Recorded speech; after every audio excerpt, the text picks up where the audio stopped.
Thank you. Just connecting this. Yes. Good evening, everyone. I hope you've understood a lot from the earlier presentation. So we will be continuing in that same line of movement.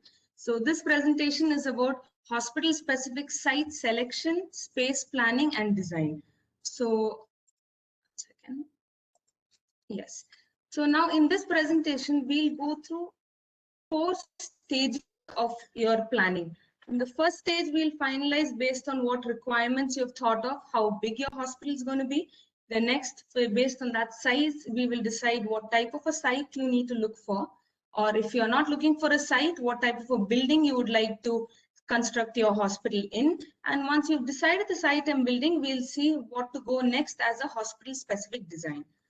So now from like what Venkat explained, after a feasibility study, you will have in your mind a plan of what type of facilities you want to provide in your hospital, how many of those facilities will be in-house, how many will be outsourced, diagnostic facilities will you provide, like maybe just one MRI and an X-ray, or will you even go even further, do you need cancer specialty, do you need a bunker, LINAC system, all that you'll decide, and even you'll have an idea of beds, like either ranging from a 25 to 50 bed to even 100 or 200 bed.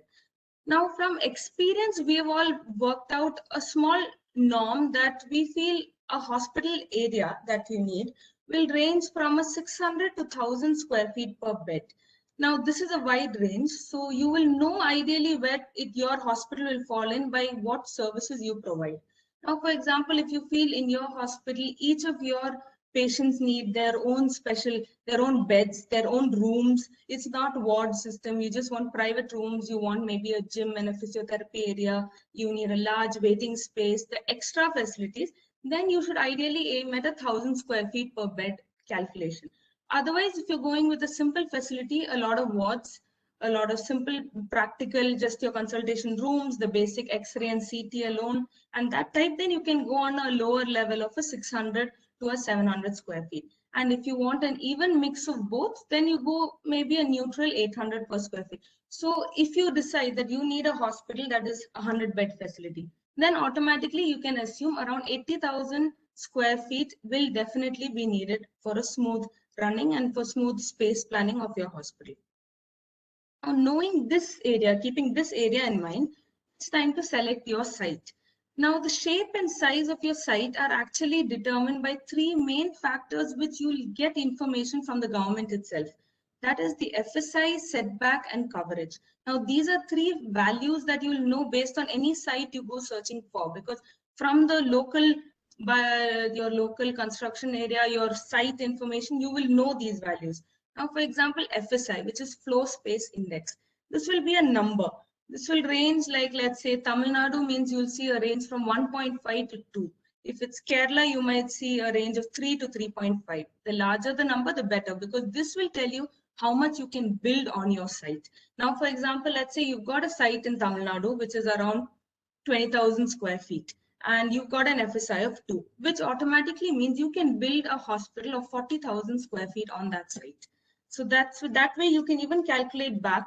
You wanted that 100 bed for 800 per bed, so 80,000 square feet was your requirement. So automatically have that, at least the 40,000 square feet site you will need to build that 100 bed facility. Then to determine the shape of your site, your setback and coverage plays a big role. Setback is the space you leave from the plot boundary to your building. Now, in a hospital, most of the bylaws recommend something like a 6-meter setback around. It's not compulsory everywhere, but in certain states like Tamil Nadu, Kerala, it is a compulsory norm. 6 to 7 meters have to be left, which is around 20 feet. So imagine you're looking at a site that is only around 50 feet wide. So then you can't actually work with it. You leave 20 feet on either side, you're left with just a 10 feet wide building. So that factor also has to be kept in mind. Look for a good, maybe a square shaped plot or maybe a reasonably rectangle plot. Don't go for too linear areas. Same way coverage also, majority of the spaces, cities actually say only around 50 to 60% of a site can be covered, which automatically means if you've got a 20,000 square feet site, your ground floor can only be 10,000 square feet area. It cannot be more than that. So keep that in mind when you select your site. Similarly, you need to find out what your plot, your what do you call your land use pattern is. Now, each of the sites you go look for, you find out what the land use of that site is. Like if they say it's residential or mixed residential, commercial. In commercial institution, you don't have too much restrictions, but residential areas you have. Like Tamil Nadu, for example, in residential area, you cannot build a hospital. But if you get some special permission, you can build around 3,000 square feet in it. If it's mixed residential, that can go to around 5,000 square feet. In some places like maybe Hyderabad, they say residential, you can't cross 20 bed facility. So those things also you have to research on before you buy your site. Same way, the number of roads next to your site or the height of your building, the higher you go with your building, the more setback you have to give. So automatically, the larger a site you will need.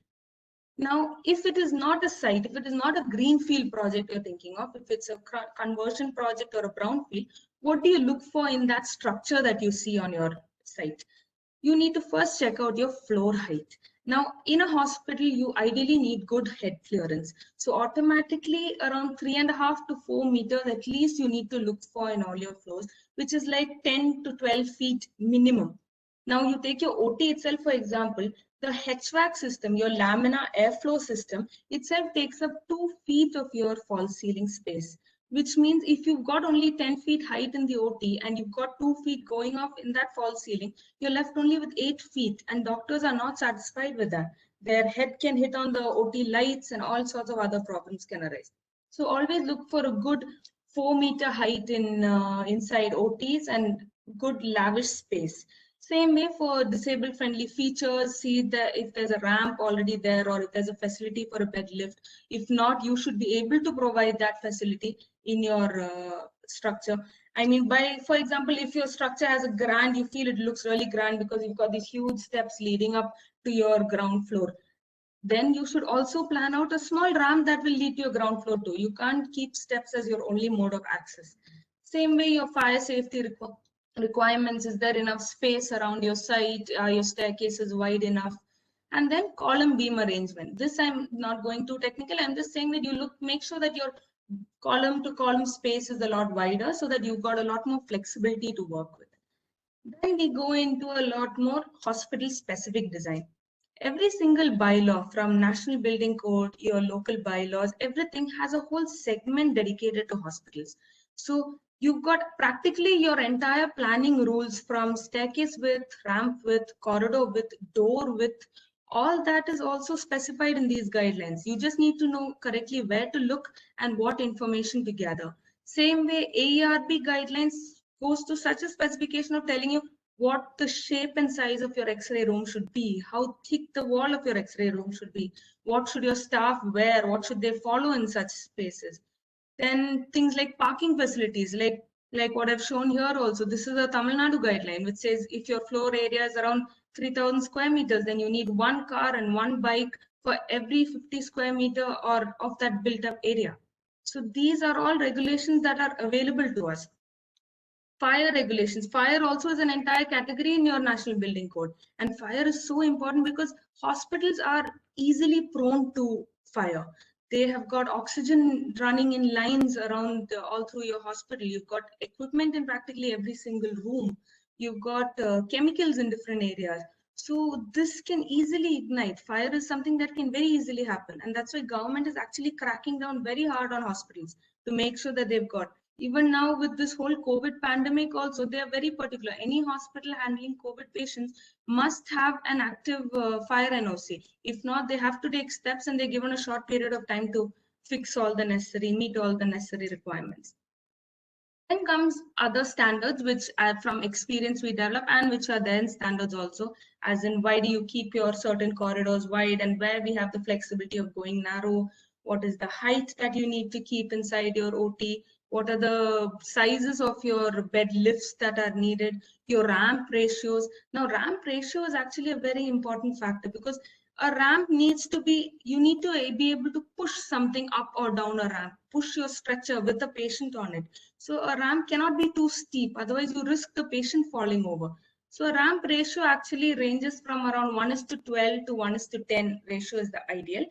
And what do we mean by that? If you need to climb about 1 meter height, your ramp needs to be around 10 meters long.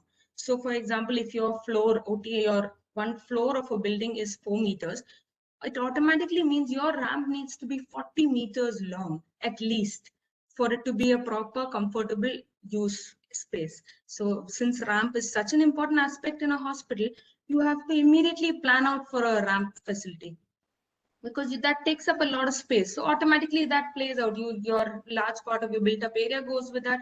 A part of the site has to go with that. And it's very important. In some states, it's compulsory. Tamil Nadu, Kerala have to have ramps in their hospital facilities. Government will soon make it compulsory also. And of course, yes.